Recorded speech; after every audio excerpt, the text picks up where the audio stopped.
Castle Esplanade, okay?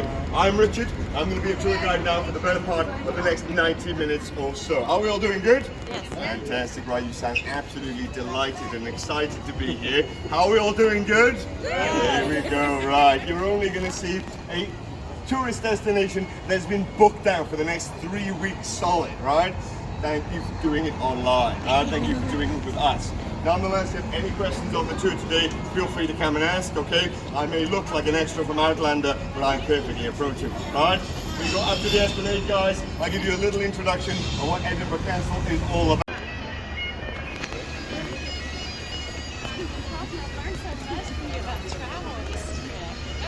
What do you mean? Just My goodness. Ahí mira para la cabina. We made it across nice and safely. Know where your family members. You're going to be sacrificing cars here. No? Right. This is Deacon Brodie's Tavern. Very famous historical location in the city of Edinburgh. William Brodie was the real man's name way back here in the 18th century. One of the most iconic characters that the city had. Look at him, guys. Beautiful red imperial jacket, black hat, gentleman's rig, and a set of keys. Those keys that he manufactured for the city alongside the beautiful craftsmanship he would create in the form of cabinets for the rich to store their valuables inside. On the reverse side, that little icon over there, you'll see him dressed in black, with a black mask and a wee black bag. He would use the same keys to rob the same cabinets he manufactured at night. He's the inspiration for the immortal tale of Robert Louis Stevenson's strange case of Dr. Jekyll and Mr. Hyde. Wonderful story, terrible pub, don't go to the right? Nonetheless, before we start talking about the castle, I will address the giant white elephant in the room. Yeah? This entire stadium we're currently surrounded by. It's actually a temporary stadium that goes up every single year for the purposes of the wonderful Edinburgh Military Festival known as the Military Tattoo. It takes place here on the Edinburgh Military Esplanade. Okay? The Esplanade was a purpose-built structure way back in the 18th century for the British Redcoat soldiers to stand out on the front of the castle and patrolling. This is when the castle became theirs, a really important point of transition in the history of the castle itself. Yeah? However, the stadium goes up roughly around the end of May and comes down about mid-September. It makes my life a living hell for several months, right? With the money it makes from, of course, these festivities and the many rock concerts they have in the centre as well, pay for so many different things in the city of Edinburgh, I can't really complain too much, right? Nonetheless, these are the cheap seats, these are the middle class seats, and these are the aristocratic seats at the top. Reality is, if you're coming this year, it's going to cost an absolute fortune anyway. Why? We haven't had it for at least 2 years. Why? COVID ruined everything. That's right, yeah? For 2 years, I did tours with nothing but British people. Do you know what that was like? It was utter hell, right? Entire groups of people just looking at you like this. Yeah, he's lying, telling you he's lying, right? And the teeth, it was like a vandalized graveyard every morning, right? It's a joke, I'm from the island, I can make these jokes. If you make it, it's hate. If I make it, it's fine, right? So, ladies and gentlemen, welcome to Edinburgh Castle. Directly behind us here, you have one of the most ancient sites of all of Scottish history. You have a castle, ladies and gentlemen, that is built on top of a dead volcano, if you didn't already realize.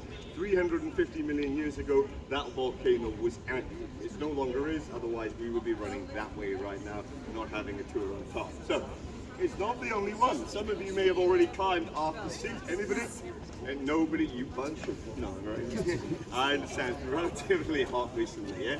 If you are going to climb off the seat, it'll take you roughly around 40 to 60 minutes or so, yeah? Please wear the appropriate footwear, otherwise it's a very long tumble down to the bottom. But nonetheless, you get some of the best views of the city if you go up in the morning. However, both of these volcanoes were active when all the continents were linked together in the supercontinent called Pangaea. You might have read about this in geography class. When the continents broke up, Scotland broke off from its respective continent, drifted into the North Atlantic, and slammed into England and Wales, forming the island of Britain that we have today. Yeah?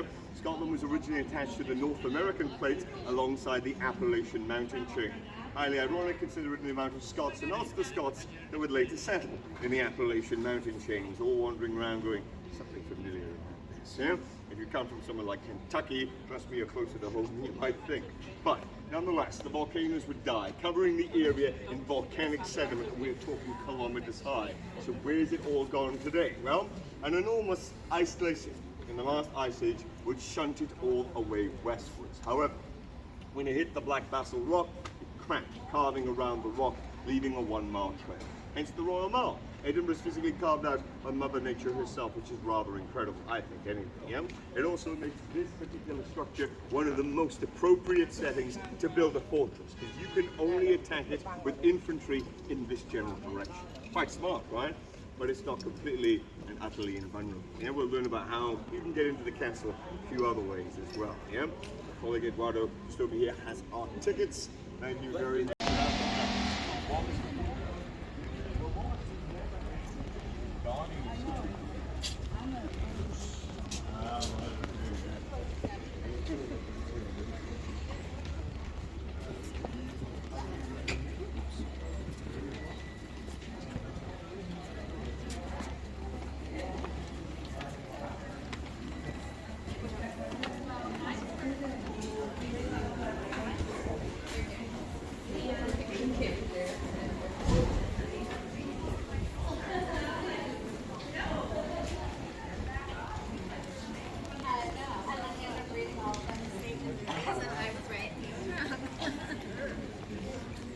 I just thought there's no city.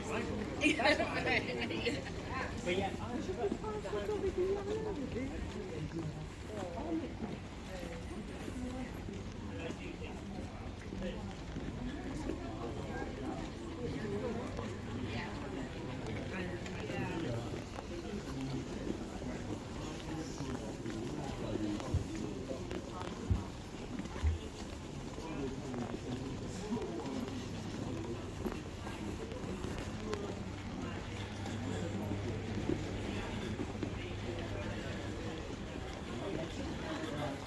Absolutely not true. Get this one.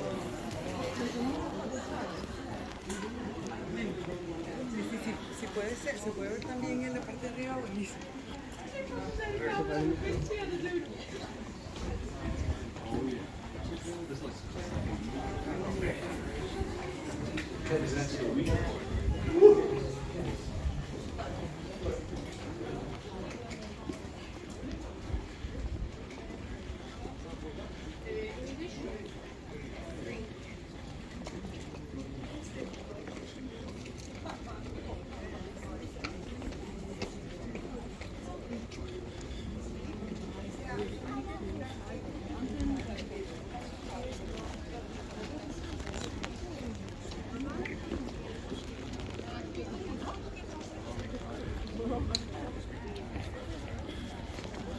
Everything being narrower and narrower and narrower. This is by design. That area you just walked through is called the lower ward. Okay? I do apologize, I do walk under the defense. Alright? Guys, fantastic. The area you just walked through, the lower ward, has been like a defensive structure to keep infantry out of the castle for the better part of 2,000 years. The gates today are relatively new, but there always would have been an outer gatehouse and an inner gatehouse. Yeah? As you came inside, of course, along the walls, you have archers firing down at you, later crossbow bolts, then muskets, then rifles. Okay? Here was a purpose-built killing zone to murder the attacker attempting to take the castle. Yeah? And it was very effective as they poured boiling oil over the side of the walls or threw rocks down to the attackers if they got desperate. Needless to say, the portcullis, the last gatehouse you just walked through, it is missing 2 gates at the moment, and I'm pretty sure the actual portcullis is currently glued into the wall, right? Either way, for hundreds of years, that kept the English out of Edinburgh Castle. Now, they just charge them to come inside. Much better experience for everybody involved. No more death, no more killing, just heritage passes for everybody, right? However, what I want you to do first and foremost is merely turn and get an absolutely breathtaking view of the vestiges behind you, yeah? This body of water, ladies and gentlemen, is called the Firth Court. It runs in from North Sea all the way to the centre of Scotland to a place called Stirling. Anybody going to Stirling Castle? You're going to go tomorrow, right? You're going to see a very similar structure built on top, the layout of a gatefold cave, right? Stirling Castle is the diamond of the kingdom. Edinburgh Castle and the Leaf Harbour are the string of pearls. Why do I say it like this? Because the diamond is the hardest part, yeah? If you take Stirling Castle, the road to the Highlands opens up into a rectangular form. If you defend Stirling Castle, you defend the realm. It is one of the most important sites in Scotland. Edinburgh Castle and the Leaf Harbour defend the passageway to get hence the string of pearls, yeah? You take the pearls, the diamonds out, but nonetheless, yeah? Edinburgh Castle, being on the way to that strategic point, has resulted in being attacked so many times, 26 times, this castle's come under siege, yeah? That's how besieged it is. It's the most besieged castle in British history, alright? However, the land that you see beyond the channel, just over here, is called the Kingdom of Fife. It's got an independent realm outside of Scotland, okay? Five Guys has been there for many, many years, and before anybody asks me, no, that is not France. France is that way, yeah? North, south. You'd be astonished the amount of people come on my tour from London and ask me, is that France? You can literally drive 1 hour from London, the White Cliffs of Dover, and see France across the channel, yeah? But no, they see a channel and people get confused, right? Five Guys, you ever watched The Lion King? And the scene with Mufasa and Simba, and Mufasa says, everything that the land touches, you know, the land touches is yours. And it's like that parkland over there. You must never go there, so that's fine. Yeah, this section of Edinburgh has a series of different important buildings. On the left-hand side over here, this is Edinburgh's, I would like to call it financial core. Yeah, hotels, insurance companies, banks, etc. Not so pretty to look at. But over here, on the right-hand side of the Western Panorama, some very important buildings. This one directly in front of us on the right, the first church you can see is St. Cuthbert's, one of the oldest churches in Edinburgh. St. Giles on the Royal Mile is older, but still, it's been there before the construction of the Edinburgh New Town in 1767. Behind it, St. John's. St. John's is flying the Ukrainian flag. Why? Kiev is the sister city of Edinburgh. A bit of brotherly love going on right now, considering the Russian invasion recently, yeah? Behind, the beautiful red sandstone building, that is the Caledonian Hotel. If you're staying there, well done, because I wish I was. Right? The Caledonian Hotel is originally the Caledonian Railway Station, okay? That connected all the rich, affluent people who lived in the West End up the railway line all the way to the West End of Glasgow, where the imperial shipbuilders used to live, okay? This was a railway line for the rich. The rich still live down in the West End on Murray Place, one of the richest streets in all of Britain, yeah? Over there on the far right, yeah, you've got the mist currently covering the mountains, but if you look on a clear day, you'll be able to see the Trossachs, the Highlands in miniature. But we can see the Fourth Rail Bridge, an industrial wonder of the modern world, built by the great Thomas Telford at the Queensferry Crossing. Yeah? Behind the hotel, the beautiful three-spire cathedral. This is St. Mary's Anglican, or Episcopalian as it's called in Scotland, cathedral. It looks old, it's not. It's built in the late 19th century. You can go and visit, I would thoroughly recommend you do so. Up the tram line today, there's two stadiums. One on the right, one on the left. The one on the right is Murrayfield Stadium. That's where the Scottish national rugby team often kick their way to victory, and the Scottish national football team get their asses handed to them on a regular basis. Yeah? On the left, the smaller stadium is the home to the Hearts of Midlothian. Now these are often misconstrued as the Protestant team here in Edinburgh. Not strictly true, however, their rivals are definitely Roman Catholics, where you have down Easter Road on the Leaf Harbour area, they call the Hibernians. Protestants and Catholics playing football lovingly together. Yeah, one day after the next. So, over there on the left, guys, the Penman Hill. Wonderful hill walking weekend holidays. You can also see Edinburgh's ski slopes. Yes, I know we have ski slopes. Do not ask me why. I have no idea, right? Now, I took the opportunity to take some photographs here on the Western Panorama. Okay, it's a wonderful little area to take selfies, send them back home, and show them the people who really know.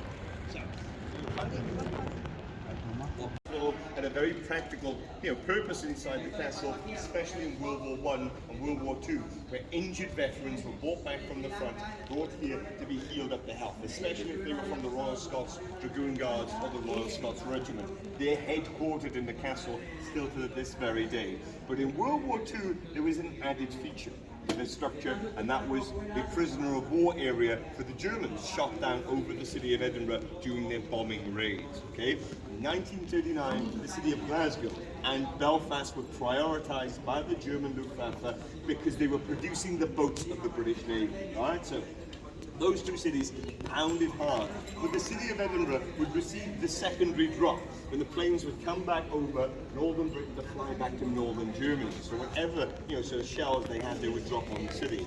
The city was loaded with flak cannons everywhere, plus the RAF base nearby with Spitfires and Hurricanes. They would shoot down these German bombers more often than not. The pilots would bail out at the last moment. Their parachutes, riddled with bullets from the flak cannons, they came descending into the town hard. However, when they smashed into the roofs of the buildings, the tenements were 12 to 14 stories high, the police would have to arrest them, and quickly. Why? If the guy bombing your house is currently in the roof with a pair of broken legs, where are you going? Upstairs with a hammer to break his arms, right? So they would arrest them, they brought them here, and they healed them to safety. Yeah? So if you want to see the pictures of the German Luftwaffe pilots, they are inside what is today the National War Museum of Scotland. But so is the hospital. It's a private island. If you sail over, private security will send you back quite quickly. Yeah? However, there are other islands you can visit on the first report. One of them is Inchcolm Island, with a beautiful abbey at the centre. Definitely worth your time. And one you can actually walk over to the island itself. It's called Cramond Island. Please bear in mind, however, that the pathway will disappear as the tide rises. So if you're over there for the night, you're over there for the night, right? Either way.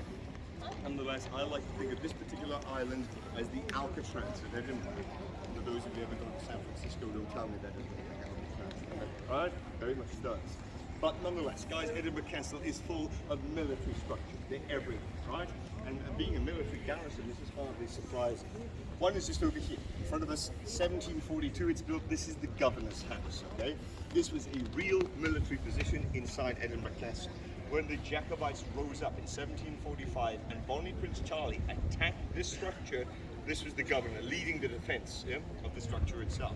The building is a wonderful example of 18th century neoclassical Georgian architecture. This could easily be home outside of London somewhere, in Somewayshire, right? Around that area. But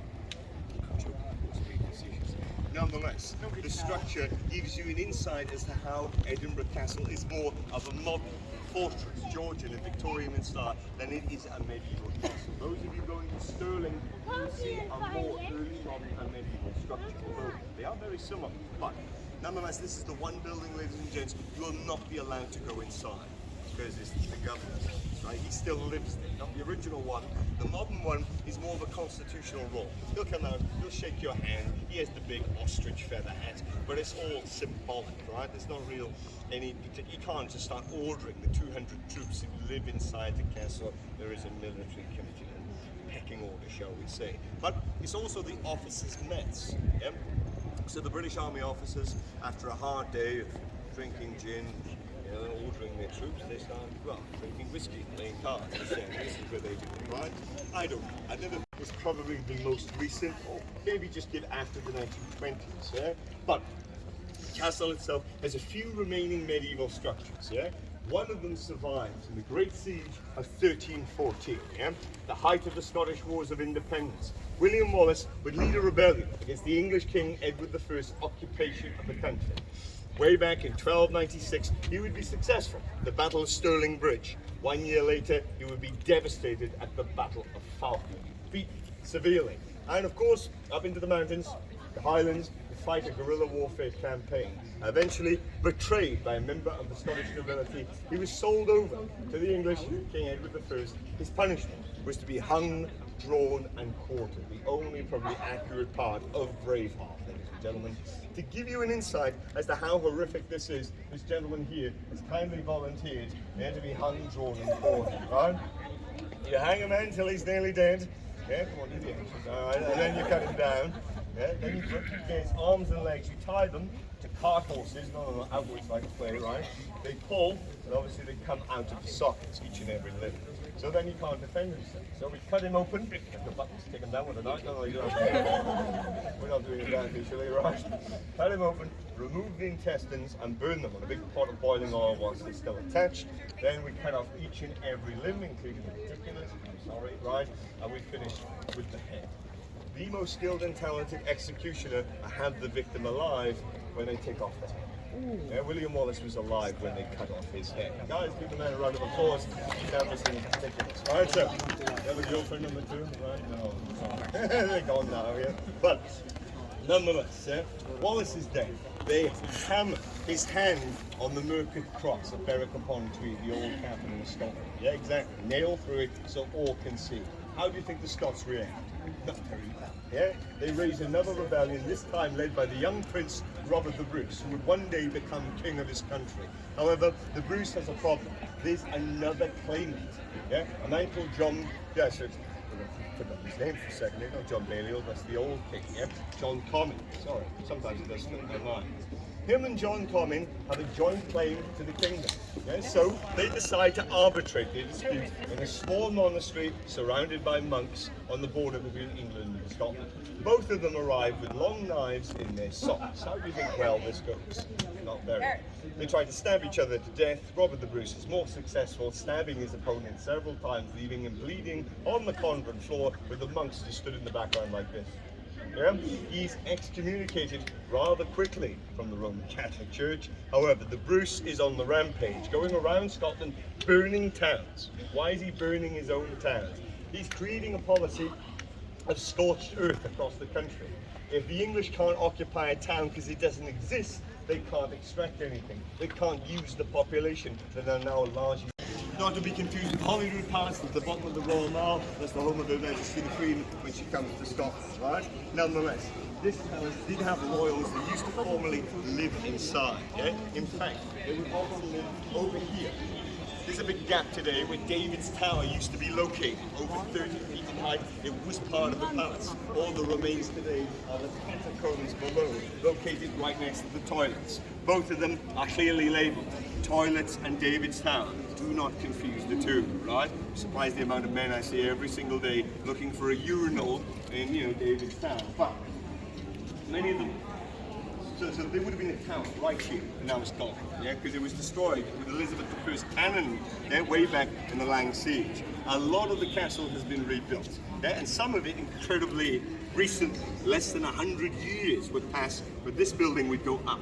Built in 1929, this is the Scottish National War Memorial, built in dedication and in memory of all the dead KIA or MIA soldiers of World War I, and to commemorate World War II and every conflict since. When you go inside this building, ladies and gentlemen, please show as much respect as you can.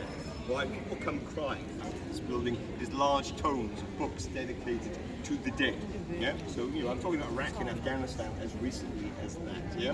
However, one of the tallest structures in Edinburgh, you can see from anywhere you look at Edinburgh Castle, they're down below. However, the sole exception, the Tower of the Palace, which is just slightly higher. But please, when you go inside, no flash photography, no eating food, no drinking coffee. Please show it as much respect as you humanly can, yeah? Directly behind you over there, the second tea rooms of Edinburgh Castle. That's right, that's how we rock, guys. Tea at the beginning and tea at the end, right?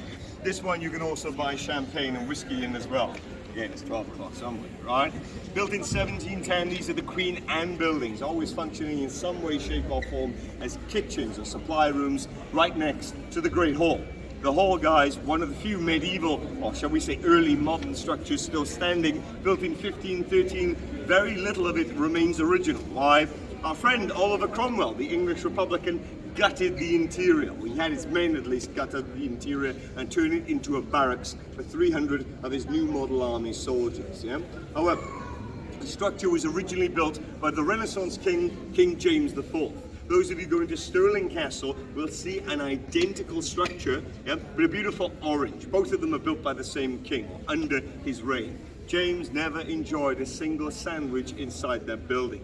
He died in the year 1513 when they were just about to complete it. The last king to die on a battlefield at Flop, a disastrous affair for the Scots. Nonetheless, hidden inside the structure was something built under his request. Wouldn't be found for about 450 years.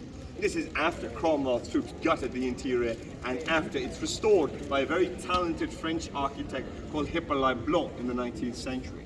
It would in fact be in 1984 when Mikhail Gorbachev would visit Edinburgh Castle, have a little look around on an official state visit from the USSR, and basically his private security, yeah, the KGB more or less, would insist on going inside every single room, every single structure to check cameras and microphones to make sure Gorbachev wasn't being spied on. How ironic, coming from the KGB, right? Nonetheless, they went inside the structure and they were the ones who ironically found something hidden away from the 16th century. Yep. They demanded it be covered over almost immediately, which of course they was honoured. The architect would come in the next day and confirm their discovery. Well, they had found, in fact, was something called the Lord's Lug, the Lord's Ear. It was a private peephole of James IV to effectively spy on his own court to make sure they were never plotting against him. Yeah? 450 years, this thing remains in obscurity. The KGB take 10 minutes, ladies and gentlemen, clearly good at their jobs, right? However, the actual palace itself is clearly your priority, as you can already see a queue forming at the front. On the right is a doorway to see the private rooms of Mary Queen of Scots. 1566 MH. That's the year that King James VI, future King of England, Scotland and Ireland, was born, just over here. However, 1 year later, Mary was in captivity. Just to put it into perspective, right? M stands for Mary, H stands for Henry, Lord Darnley, her husband. Also her cousin, very disgusting, I know, very popular at the time, yeah? Should have seen the Habsburgs by the end of the 18th century, their jaws were falling off, right? However, several rooms in which he lived. The last king to ever sleep inside this palace was Charles I and his royal coronation as King of Scots. No king has slept in there since. I wonder why. Considering Charles was executed in 1649, I'm hardly surprised. Do you see the modern Charles going in there anytime soon for a nap? I think not. Above this doorway, E.R. Elizabeth Regina, Elizabeth II, the current monarch of the United Kingdom. Below, 1993 was a royal visit to Edinburgh Castle, when she would open up the little display that's inside today. 3 items: the sword, the scepter, and the crown, manufactured in the 16th century. Guys, who here's been to the Tower of London? Anybody been to the Tower? You've seen the English crown jewels? These are the Scottish ones. Forged originally, one of the items, under James IV, then James V, and then used as a set by Mary Queen of Scots for the first time under her reign. They hid them in the 17th century from Oliver Cromwell, who said he was going to melt them down. So they were locked away in a big trunk below the palace for 111 years. They remained in obscurity, till one man was adamant to put them onto public display. His name, Sir Walter Scott. Hunted for years until he found a little old document that made reference to the room they had paved over below the structure, called the Crown Jewel Room. I wonder, however, he worked it out, yeah? Nonetheless, they would break through the little plasterboard of the door, open the door, go inside, open up the chest and put them onto public display for the first time in over a century. This is the start of Edinburgh Castle becoming a tourist destination, now over 200 years old. Pretty impressive, guys, if you consider some countries are younger, right? However, what could be more important than the crown jewels of Scotland? It is, of course, the Stone of Destiny, the Stone of Scone, the royal throne of Scottish kings. Now, if you're looking at me like I'm clearly mad, right, it is a giant stone. It's not King Arthur's sword in the stone. It is the royal throne of Scottish kings. Used since the days of Kenneth MacAlpine, who united the realm of Alba, the prototype to Scotland today, yeah? This was a stone every Scottish king sat on, and the bishops made them king. Edward I, the King of England, saw the importance of the stone, so he stole it, took it down to London and built a chair around it. The chair today is called the coronation chair. Every monarch since 1707 has sat their sweet derriere upon that chair. It gives them the right to call themselves King of England, and by virtue of the stone, King of Scots too. Clever piece of propaganda. However, the Scots wanted their stone returned. 1327, they demanded it be returned to Scotland. However, the English King, Edward II, promised to return it, but he did say there might be a small delay getting it back to Scotland. Small delay, yeah. It came back in 1996, 6.5 centuries later.